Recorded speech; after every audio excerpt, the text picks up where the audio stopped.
Hello YouTube reloaders. Thanks for watching. Hornady Loader here.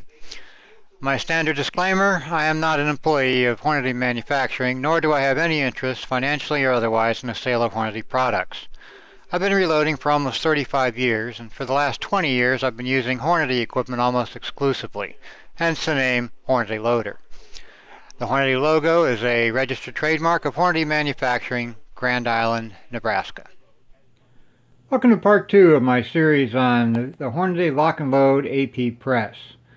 Now today's video, we'll take a look at the Hornady case feeder for the Lock and Load press. Up top there we have the case tub, which collates and feeds the cases down the tube, down to the transfer blocks, which transfers a case one at a time to the subplate, which is then inserted into the shell plate of the press.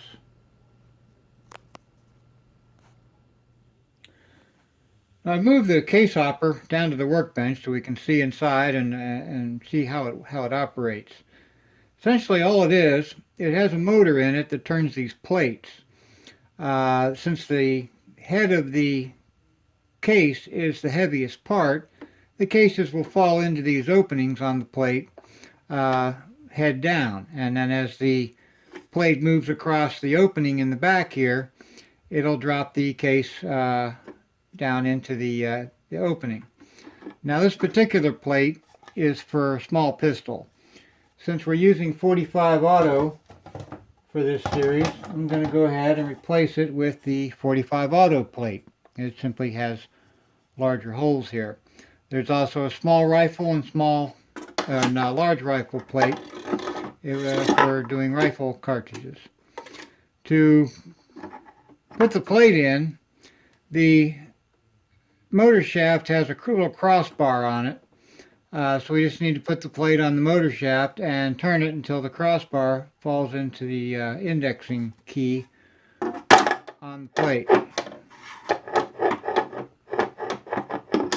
So put it on the shaft, turn it until it indexes properly, and that's all there is to changing a plate. Now I'm going to pour a few cases in the hopper here. It'll hold quite a few, but it is possible to put too many in it and kind of bog down the motor. Now I'll turn it on.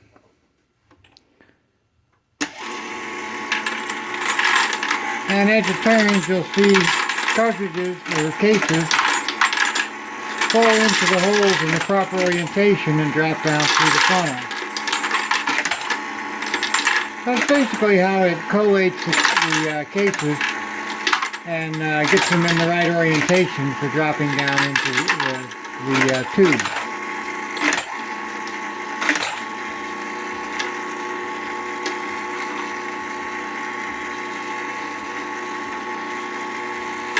And a couple more left.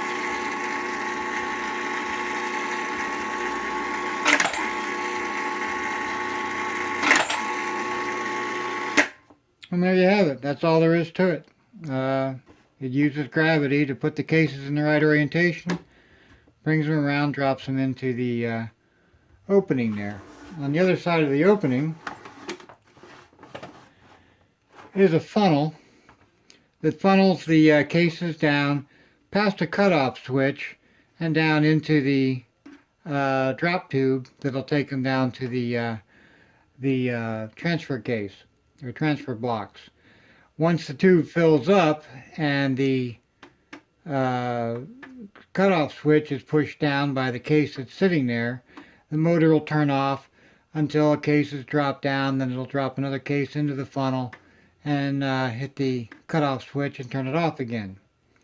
That's really all there is to the case hopper. Okay, I put the case hopper back on the mounting arm. One last thing I want to mention about the case hopper is this metal slide right here. Now for pistol cartridges, we want to have that slide all the way over to the right. For rifle cartridges, we'll have to adjust it based on the length of the case for that rifle caliber. but for pistols, all the way over on the right hand side. Next, we'll want to put the appropriate drop tube on the case hopper. Now the tube that's on here now is the small tube for small pistol calibers. At the top we have an adapter for the small tube, and then down at the bottom we have another adapter for the small pistol cases. So what we're going to do is replace this tube. Simply going to lift the hopper, remove the tube, and remove the adapter. On the bottom we have this adapter, and I'm simply going to undo the adjustment ring on the bottom here,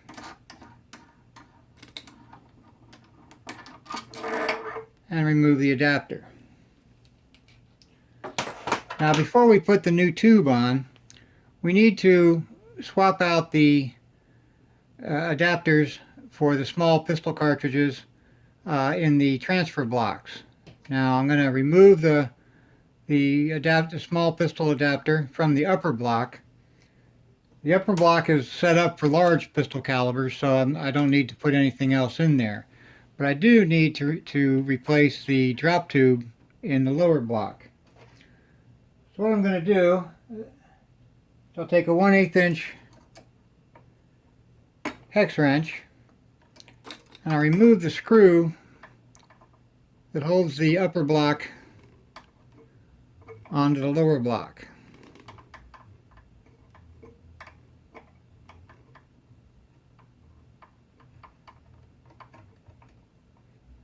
I'll just pop the block off. Now there's a spring in the lower block. Make sure you don't lose that. When we put the upper block back on, we'll need to make sure that that spring is engaged. At this point I can remove the small pistol adapter and put in the large pistol case adapter.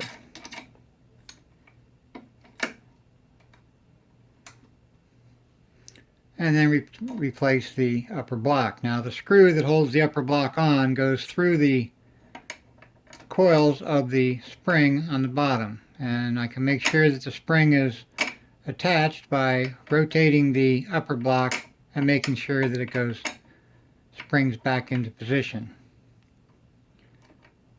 And then I'll tighten the screw again.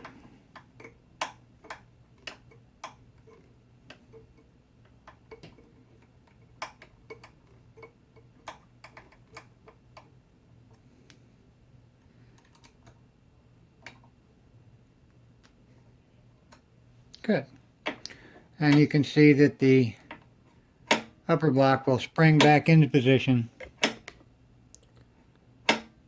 So I know that the return spring has been engaged properly.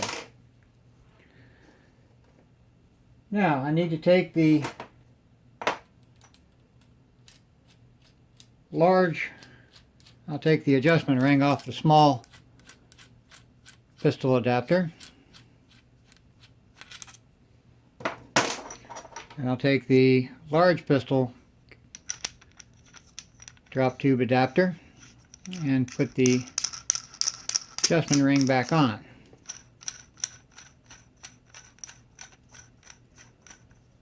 Put that into the mount.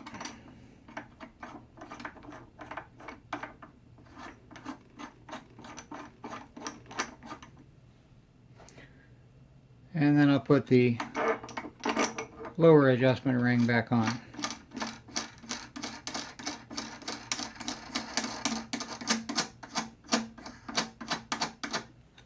Okay.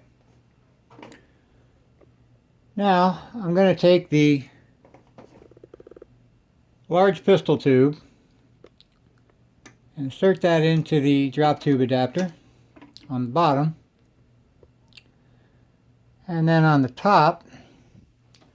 It doesn't require an adapter for the large tube, so I'm just going to raise the case hopper a little bit and place the tube into the bottom of the funnel.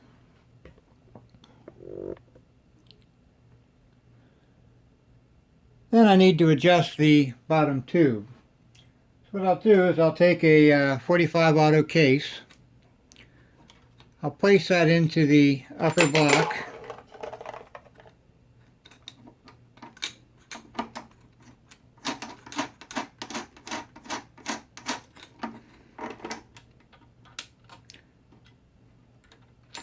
And I need to adjust this upper tube so it's about a 1/16 of an inch or thereabouts above that case.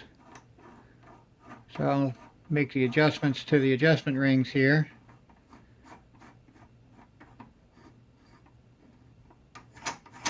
And tighten up the bottom ring. Okay. Now the O-ring that's at the bottom of this tube, what I want to do is I want to push that tube up as far as it'll go into the funnel up at the top, and then I'm going to lower this O-ring just to the top of the drop tube adapter. And what that'll do is it'll hold the drop tube up so that it's inserted into the funnel at the top as far as it'll go. And I've got the bottom drop tube adjusted properly. Now what I'll do is I'll take some cases and I'll just drop them into the funnel at the top here.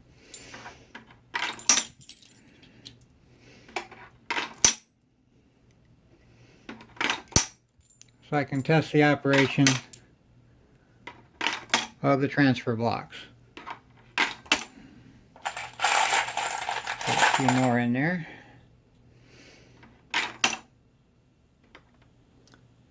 Okay, now I've got a number of cases up here in the drop tube. So I'm going to test the operation of the transfer blocks by raising the arm and making sure that the upper block rotates, deposits a case into the lower block, and then springs back and picks up another case. Oops.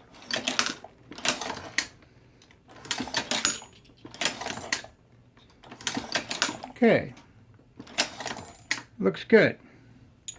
So the adjustment of the lower drop tube adapter is working pretty good, and it's depositing a new case one at a time into the lower block. And what that will do is drop a case onto the subplate where it can then be put into the shell block, or the shell block. So deposit the case, and then when I lower the ram, you'll see that the case is now sitting here on the subplate, ready to be put into the shell block.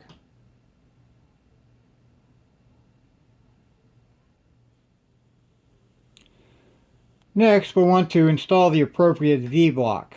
The V-blocks essentially have a V here, and they're what's used to push the case into the shell block. Now it comes with a number of different V-blocks. According to the manual for 45 caliber, V-block number 4 is the appropriate one to use. So I'm going to go ahead and use that one. I've already installed it here with the bolt on the top here. What I'll do is I'll raise the ram, get a new shell, and it will push that shell then into the shell block, and then go to the next station. Meanwhile, a new case is automatically pushed into the shell block, and then they go around from station to station that way. I just need to test that a little bit, make sure that they're going in properly. If the case isn't being pushed far enough into the shell block, there is an adjustment down here underneath the case slide where I can move this bar up and down.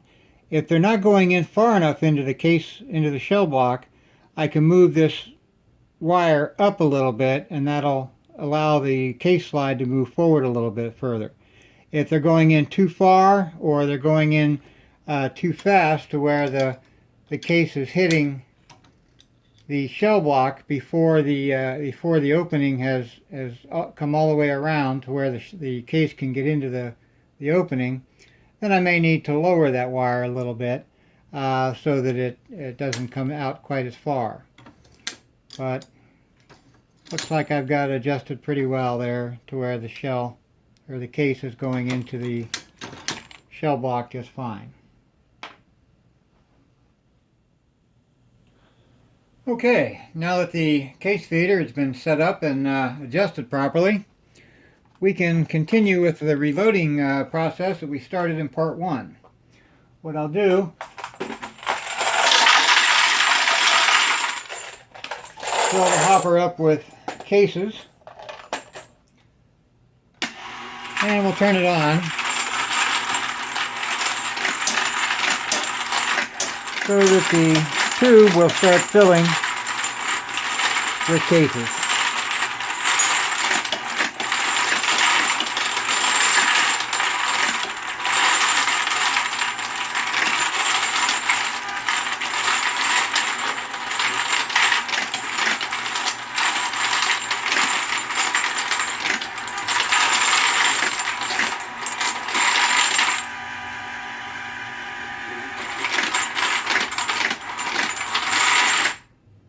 Okay, once the tube is filled, the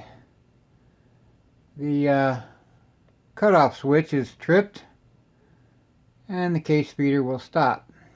Now let's go ahead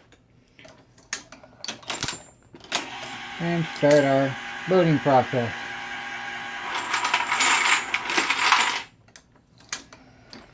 Every time the case is dropped down the tube, the case feeder will start up again and drop another case in the tube so that the cutoff switch is tripped and turns the case feeder off again.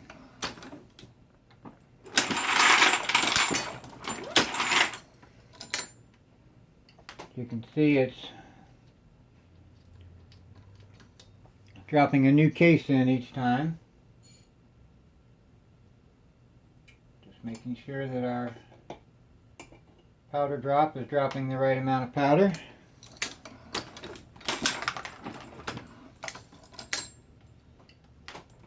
Pushing forward each time to prime the case that's in the primer slot. Checking my powder cup each time to make sure that I have the appropriate charge.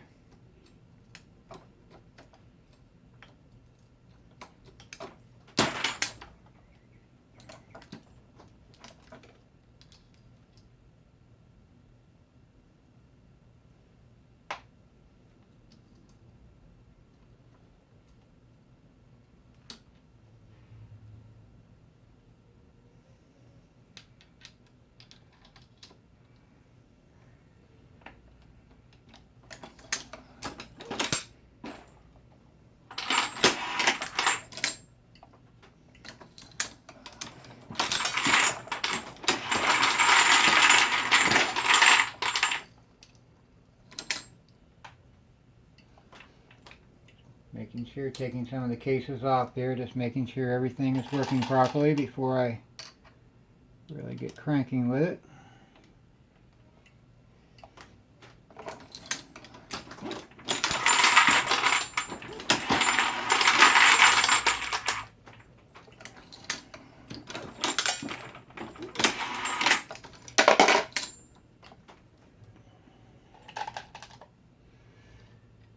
As you can see, I still have to put a bullet on the next case to go into the cedar die. I don't have to worry about putting a new case on every time. And that's going to speed up my reloading process quite a bit.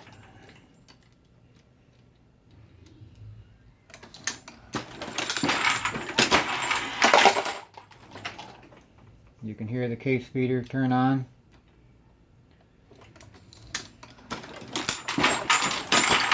Every time a new case drops down. Now, at some point I'm going to want to stop. Now, if there's cases in the case feeder, it's going to want to feed a case every time. So what I can do is I can simply unscrew this piece right here. This is the activation rod that activates the transfer block when the subplate is moved up with the RAM. So if I simply remove this,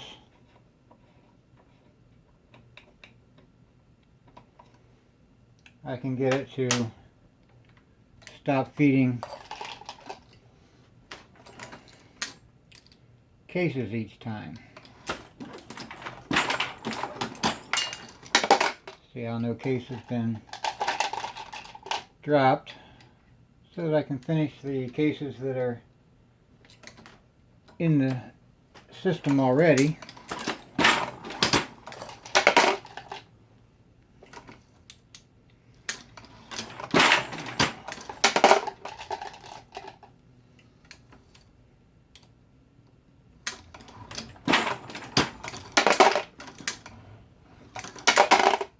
And there you have it. So that's essentially how the case feeder works. Works very good.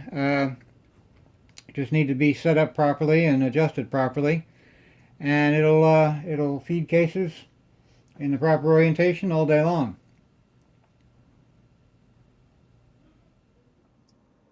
That's all for this video. I hope you liked it, maybe even learned something. If so, please click the like button. Maybe even subscribe to my channel. Thanks for watching, and happy reloading.